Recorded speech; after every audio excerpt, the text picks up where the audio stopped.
the matriarch of the King family, who was also passed, the mother of his children, the woman who was at home when his house was bombed, who was at home when he was not there. He was out. He was out fighting, keeping up the good fight, doing what it is that he could, doing what it is that nobody else would, doing what it is that she probably told him that he shouldn't do with the children when that house got bombed. Coretta Scott King is holding on to her strength, her husband. Like I said, everybody is holding on to something in this book. Dr. King, the Reverend, is holding on to his faith. You see his fingers interlocked in prayer. The Christian. Dr. King, the Reverend, actually became a reverend at the same place where I was born, Crozier Hospital. It was Crozier Seminary back in the 50s. Crozier Seminary in Chester, PA. I'm from right outside of Philadelphia, Chester, Pennsylvania, but I'm here in Wilmington, Delaware. Dr. King was born in Atlanta, and he pastored in Atlanta, Ebenezer Baptist Church. I've been there. I don't want to call myself an expert on anything, but I've been where the man was born. I was born where he became a reverend, and I've been to where it is that he died in Memphis, Tennessee, at the Olympic qualifiers when I was fighting in 2015. I'm a boxer too. Some of my heroes are included in this book, holding on to what it is that makes them great. Dr. King, the Reverend, holding on to his faith. You see, Reuben the Hurricane Carter, a great boxer who was arrested for a crime that he didn't commit. Reuben Hurricane Carter has those chains holding on to him. He's got his gloves on. Reuben Hurricane Carter didn't murder the people that they said that he murdered, but he was locked up because he was black. We have a lot of that. Still, it's a crime just to be black. It's illegal to be black. So when they shoot us in the street, it's not against the law, it's okay. They get to go home. So this picture that I drew, I was calling this picture Black Lives Matter. Bob Marley holding on to his peace, his oneness. You see the t-shirt says Justice or Else. We went down to the Million Man March in DC back in 2015. That same year, the year that I went to the Olympic qualifiers in Memphis, we went down to the Million Man March, 20th anniversary, and I gave out these books for the first time. I've been giving them away ever since. I feel old when I say that. Now it's 2019, it's 4 years later. I'm not going to stop giving. We're here now. It's Dr. King Day. We celebrating. We still celebrating. We still spreading awareness because there's still people that don't know who Henry Ossawa Tanner was. See Henry Ossawa Tanner? He's holding on to the paintbrush. His expression. Henry Ossawa Tanner was from Philadelphia. He had to go to France to be recognized. Another person that had to go to France to be recognized was Bessie Coleman.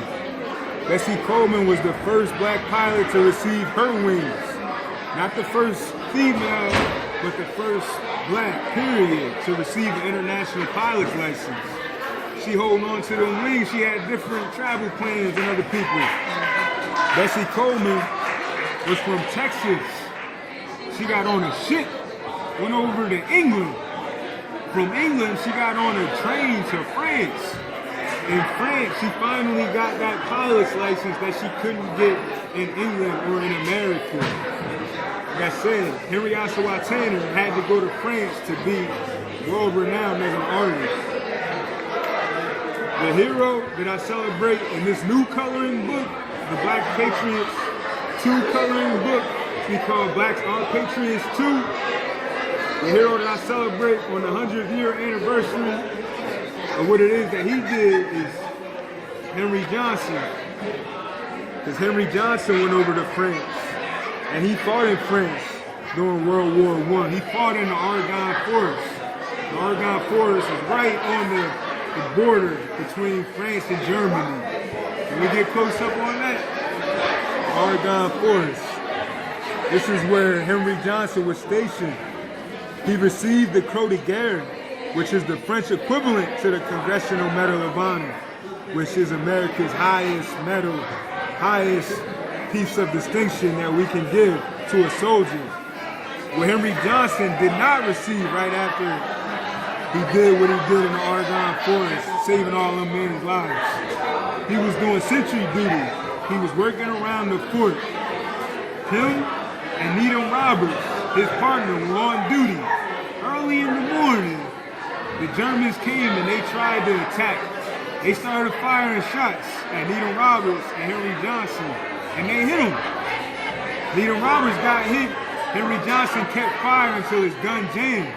The Germans came running at him. The gun was jammed, but Henry Johnson kept fighting. He swung his gun at him. He fought hand in hand. He had a machete. He did everything that he could to keep them men off, and he killed a bunch of them. His name became Black Death after that day, May 15, 1918. Henry Johnson, we must celebrate. He was a member of the Harlem Hellfighters, who they call the Black Rattlers, the Men of Bronze. The Harlem Hellfighters. This is their shield. Back then, the army was segregated, so we had colored troops. It was an all-black troop from Harlem. Henry Johnson, he wasn't unlike the other men that were brave. He just fought for his life. That's what he said. He was humble. When they asked him what it was that he did, he said, I didn't see anything so great about it, just fought for my life. I reckon a rabbit would do the same thing. He said a rabbit would do the same thing. He fought for his life. He was shot 21 times. He survived. His foot was messed up. He couldn't walk. He couldn't do the same job that he had after that. He couldn't fight anymore after that. He couldn't work as a porter anymore when he came home. He lost his family. Wife left him. He couldn't provide for him anymore. His story is not unlike other veterans. This book is dedicated to the men who did the most but received the least. James Reese Europe, who I was taught about by a veteran who is at the Delaware Center for Homeless Veterans now, a man named Patrice Gibbs. Patrice Gibbs told me about James Reese Europe, who was a big band leader who was also a member of the 369th, the black regiment that Henry Johnson was also a member of, the Harlem Hellfighters. James Reese Europe was a big band leader. He was a great composer. He came back from France, still making music in New York. He was the big band leader and he had people under him. He was a boss when it came to music. And he was telling his band what it was that they needed to do. And one of the band members had a problem with it and attacked him, stabbed him. The wound they thought was superficial. They thought it was something small. They didn't think that James Reese Europe was going to die. They called James Reese Europe the Martin Luther King of music. And I'm going to tell you a quote by James Reese Europe, who I didn't know about until a homeless veteran told me about it. This is a James Reese quote. James Reese Europe said, "We have our own racial feeling, and if we try to copy whites, we will make bad copies. We won France by playing music which was ours, and not a pale imitation of others. And if we are to develop in America, we must develop along our own lines."